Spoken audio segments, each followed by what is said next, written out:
Alhamdulillahi rabbil alamin wa bihi nasta'in ala umuri dunya waddin. Wassalatu wassalamu ala asyrafil anbiya'i wal mursalin sayyidina wa maulana Muhammadin wa ala alihi wa sahbihi ajma'in. La hawla wa la quwwata illa billahil aliyyil azim. Subhanaka la ilaha illa anta innaka antal alimul hakim. Rabbi shrah li sadri wa yassir li amri wahlul 'uqdatam min lisani yafqahu qawli. Allahumma inna nas'aluka 'ilman min 'indik wa fahman min 'indik wa barakatan min 'indik bi fadlika wa karamika wa ihsanika wa mannika wa judika wa rahmatika ya arhamar rahimin.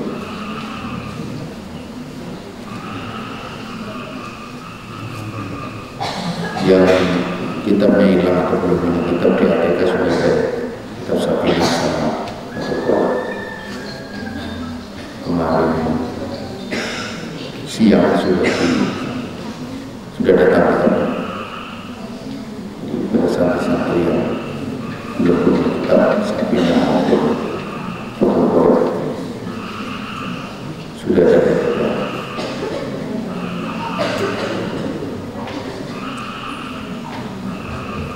Yang sedang baca ya, guru-guru baca dulu.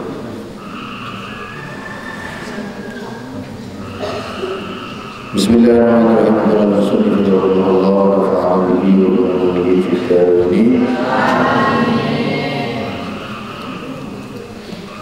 Wa dzakara dan menyebut siapa musannif fi musannaf as-sabab pada sebab as-salisa yang ketiga fi qawlihi dalam ucapannya fi musannaf wa nafaqatu zawjati dan nafkahnya istri al-mungkinati yang menyerahkan min nafsiha dari dirinya zaujah, maksudnya dari dirinya zaujah itu wajibatun wajib ala zauji atas suami. Jadi kalau seorang laki-laki sudah punya istri, maka laki-laki tersebut wajib memenuhi nafkahnya istri.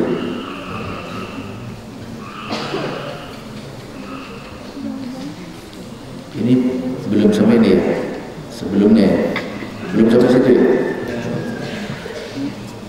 Wala yukallafuna minal amali ma la yutiquna, itu ya. Jadi budak baik laki-laki maupun perempuan, kemudian binatang itu tidak boleh diberi beban pekerjaan yang mereka tidak mampu. Ini bentuk daripada kasih sayang dalam Islam. Islam itu agama rahmat. Kalau seseorang punya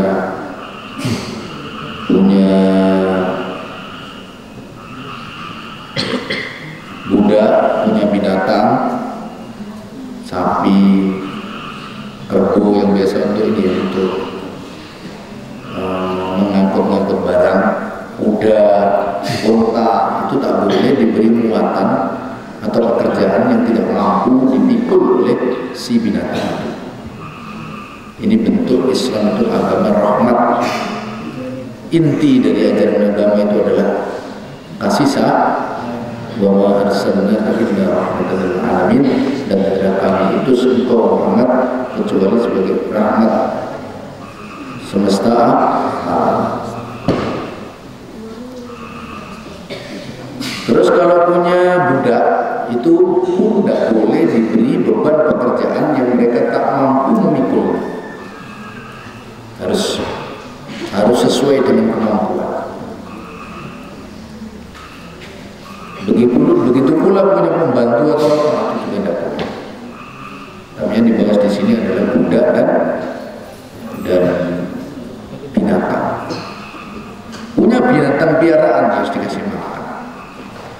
Wa idza sta'mala, maka apabila memperkerjakan siapa al-maliku, orang yang mempunyai, sampai al-maliku siapa pemilik, raqikahu pada budaknya malik, nahar di waktu siang, arwah maka mengistirahatkan siapa malik pada raqib lailan di malam hari. Kalau siangnya kerja, malamnya harus diberi kesempatan istirahat.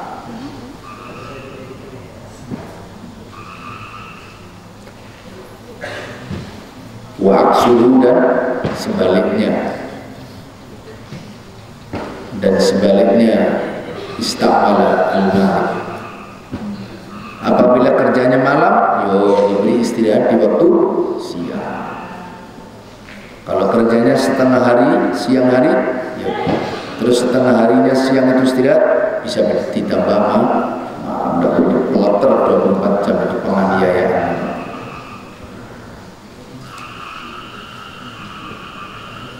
Wa yuriku dan mengistirahatkan siapa malik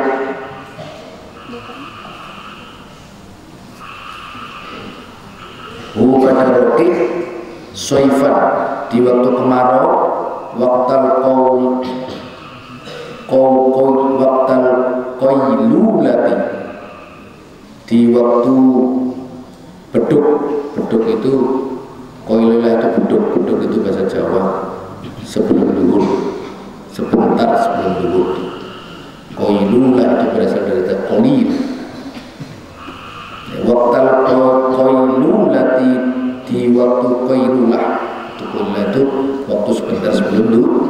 Kalau di waktu kemarau ini mungkin daerah yang sangat panas sekali ya.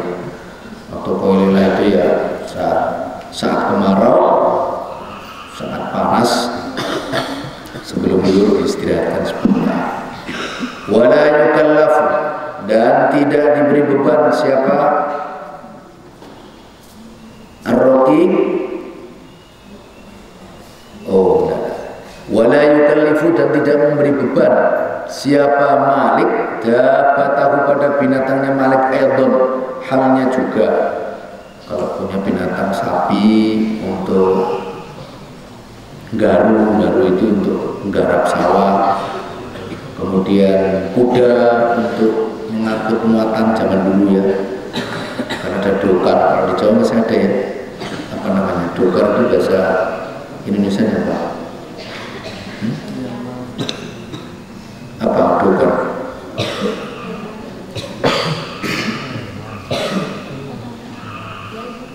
Delman.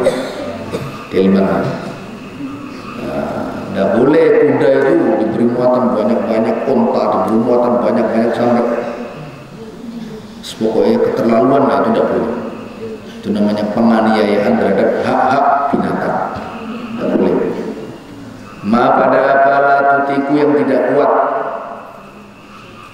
Apa dapat hamlahu pada membawa ma. Boleh ya.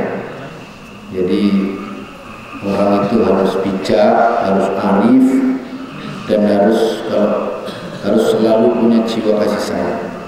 Tidak boleh membebani sesuatu yang di luar kemampuan. Hati-hati. Jadi harus Islam itu intinya adalah agama rahmat. Kenapa kalau nyembelih binatang kok pisaunya suruh yang tajam setajam-tajam, biar sekali kau langsung otot urat di leher langsung selesai.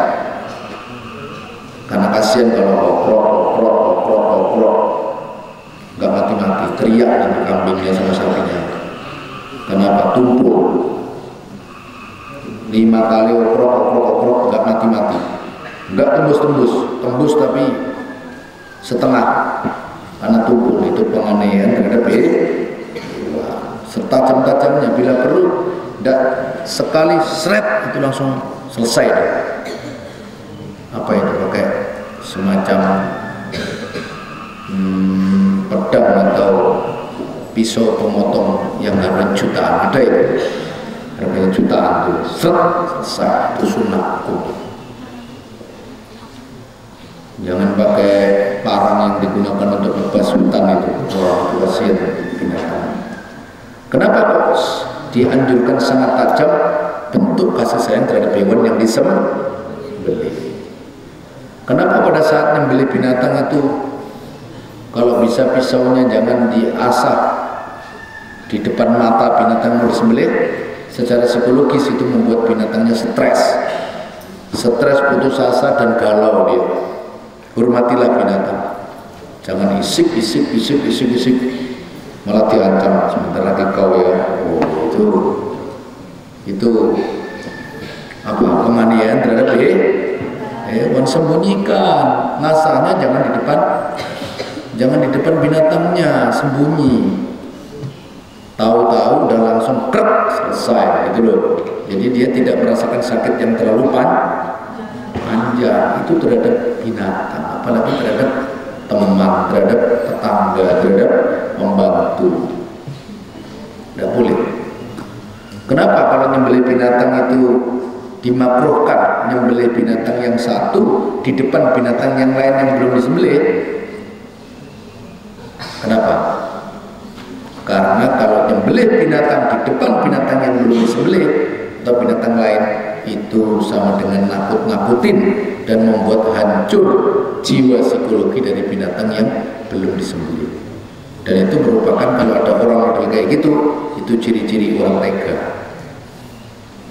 Tidak boleh, harus ya punyailah akhlak seperti kanjeng Nabi Muhammad sallallahu alaihi wasallam. Jadi ada seorang, dalam sebuah hadis di zaman Bani Israel dulu, ada seorang wanita nakal. Wanita nakal itu wanita yang suka zina, suka hubungan dengan laki-laki yang bukan suaminya. Suatu saat wanita ini lagi berjalan-jalan di padang pasir yang sangat panas dan luas. Di situ wanita ini haus. Akhirnya dia mengambil air di sebuah sumur di tengah-tengah padang pasir yang panas itu. Tiba-tiba datanglah seekor anjing yang sama-sama haus juga karena panas di tengah padang pasir, menjulur-julurkan lidahnya. Lah anjing ini muter-muter di sumur itu. Artinya dia pengen minum air, cuma tidak mungkin kalau dia terjun kan tidak bisa balik, mesti bunuh diri ya. Misalkan dia pengen minum terus terjun, belum, nggak bisa balik, mati. Nah, memang betul wanita ini wanita nakal, tapi dia ternyata punya jiwa kasih sayang terhadap si anjing ini. Akhirnya diambil air oleh wanita ini, terus dikasih si anjing ini dikasih minum. Nah, gara-gara kasih sayang seorang wanita nakal inilah, walaupun dia nakal, walaupun dia suka berzina, akhirnya Allah ampuni dosanya. Ini bukan berarti, jangan salah paham dengan hadis ini.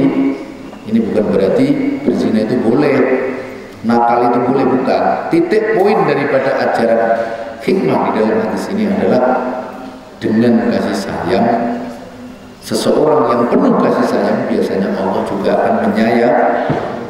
Ketika orang itu tega, Allah juga akan tega. Hati-hati ya, memperlakukan binatang, hati-hati.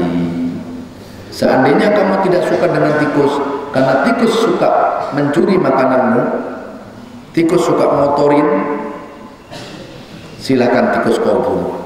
Tapi bunuhlah dengan cara yang terbaik, pembunuhan yang penuh kasih sayang. Bagaimana penuh kasih sayang itu? Ya kalau dibunuh, bunuh aja, tapi jangan disiksa. Bunuh tikus kok dipredeli satu-satu kakinya ya, kaki kanan predeli. Setelah itu 5 menit kemudian baru kaki kiri. 1 menit kemudian matanya diculek pakai benda tajam. Kemudian mata sebelahnya lagi. Kemudian lehernya dicekik. Kemudian ditenggelamkan ke dalam air, diangkat lagi sambil ketawa-ketawa. Itu penganiayaan terhadap tikus. Tikus boleh dibunuh, Binatang yang mengganggu boleh dibunuh, tapi bunuhlah dengan cara terbaik. Paham? Ya bunuh aja, sekali pukul mati gitu loh, itu bagus. Maaf ya tikus, aku bunuh kamu, dek, langsung mati. Jangan dianiaya. Ada santri itu harus punya jiwa kasih sayang. Jangan rasa tega, bahaya itu. Ada hukum karmanya itu. Orang suka mengenai binatang, itu kadang-kadang bisa menjadi sial. Itu baru binatang, apalagi menganiaya orang. Kamu juga tidak boleh memaki-maki binatang. Kamu punya ikan, kamu letakkan di meja makan, 5 menit kemudian hilang lauknya itu, dicuri oleh tikus beneran, bukan tikus kepala hitam. Kamu maki-maki kurang ajar, terus pokoknya macam-macam, itu tidak usah. Jadi kasih sayang itu penting. Irham turham, berkasih sayanglah kamu, maka kamu akan bisa. Ya, biasanya orang yang tega itu suatu saat akan ketemu batunya, akan kena satu masa dia akan menghadapi situasi di mana ada orang tega juga kepada dia, dibalas oleh Allah Subhanahu wa Ta'ala. Tetapi ketika orang itu sudah menolong, kasih sayang, insya Allah Allah pun akan memberikan kasih sayang dan pertolongan pada orang itu tak tahu apa. In khairan fa khairun wa in syarran fa syarrun. Apabila kebaikan yang kau lakukan, maka fa khairun, kebaikan pula yang akan kau raih. Wa in syarran fa syarrun, apabila syarran, keburukan yang kau lakukan, maka kau juga akan mendapatkan keburukan itu. Siapa menanam dia akan menuai, siapa yang menabur benih dia akan memanen. Paham? Nah itu ya, hati-hati, kasih sayang ini penting. Irhamu man fil ardi yarhamkum man fis sama. Kasih sayangilah makhluk yang ada di bumi, mau binatang, mau tumbuhan, mau manusia. Apalagi manusia ya, manusia ini punya perasaan. Jangan kau maki-maki di depan umum, jangan kau permalukan, jangan kau fitnah, jangan kau jelek-jelekkan namanya. Itu bahaya. Kalaupun ada orang punya kelemahan, punya kejelekan, jangan kau buka aibnya di depan orang banyak. Kata Nabi, kasih sayangilah makhluk yang ada di bumi, maka makhluk yang ada di langit akan menyayangi kamu. Siapa makhluk di langit? Malaikat. Orang yang welas asih itu jadi bolo nih, malaikat. Ketemu apa saja kau tolong. Ketemu ayam lagi terjebak kakinya, kena benang sampai bengkak kakinya, kamu tangkap ayamnya, terus kamu lepas benangnya, kamu tolong. Ayam juga punya rasa terima kasih loh. Siapa tahu ayamnya berdoa untuk kamu. Kalau begitu nggak boleh nyembelih ayam karena tega. Boleh sembelihlah dengan cara terbaik, pisaunya yang tajam, ngasap pisau jangan di depan mata ayam itu, kemudian perlakukan dia dengan sebaik-baik. Sekali nyembelih seret langsung putus. Tapi makruh ya, nyembelih ayam sampai lehernya putus itu hukumnya makruh, karena termasuk agak tega juga, masuk nyembelih sampai putus. Protokol artinya kepalanya lepas dari badan. Salah, ya sah, tapi makruh. Kenapa? Ya agak tega juga masuk nyembelih, kecuali tidak sengaja ya. Takut belum putus urat-uratnya langsung diteruskan, akhirnya protol. Ya udah nggak sengaja nggak apa-apa. Tapi kalau sengaja sampai putus, nah itu makruh ya. Apalagi kalau lehernya diletakkan di atas balok, terus langsung tep, sehingga kepalanya terlempar. Nah itu hukumnya makruh. Langsung beli ayam kayak gitu, terlalu banyak. dipotong dagingnya boleh, dipotong-potong jadi kecil supaya enak makan. Tapi kalau masih hidup terus diletakkan di atas balok langsung del, sandak ya sah sih, asal tajam. Tapi kan makruh hukumnya.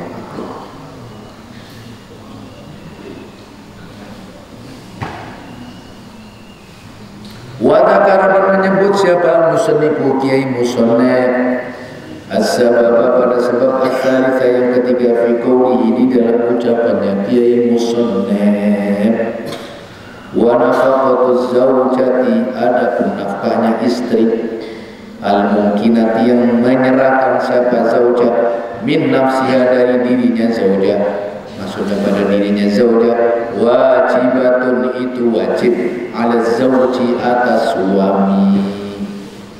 Seorang laki-laki kalau sudah berani menikah maka dia wajib menafkahi. Jangan jadi suami yang nggak bertanggung jawab, nikah mau nafkahi nggak mau, tidur bareng oke, makan masing-masing. Nikah model lopo. Ada seorang laki-laki ketemu dengan seorang perempuan, lalu saling cocok dengan perjanjian kita nikah ya, tapi makan masing-masing. Soalnya apa? Aku belum bisa memberi nafkah sama kamu. Kita nikah, tapi tidur oke, tapi makan masing-masing. Kamu cari sendiri. Nah itu namanya laki-laki kurang bertanggung jawab. Hanya mau nikah tok, tidur bareng mau, makan suruh nyari sendiri. Itu laki-laki model lopo itu ya. Saya kira perempuan tidak mau dinikahi dengan laki-laki yang model kayak gitu. Mau nggak kira-kira? Atau malah aku mau nikah sama kamu tapi aku ikut bersama kamu makannya ya. Laki-lakinya ikut makan sama perempuan. Ini juga laki-laki yang kurang bertanggung jawab. Jadi tidak bagus ya. Jadi nafkah itu kewajiban daripada sang suami kepada istri.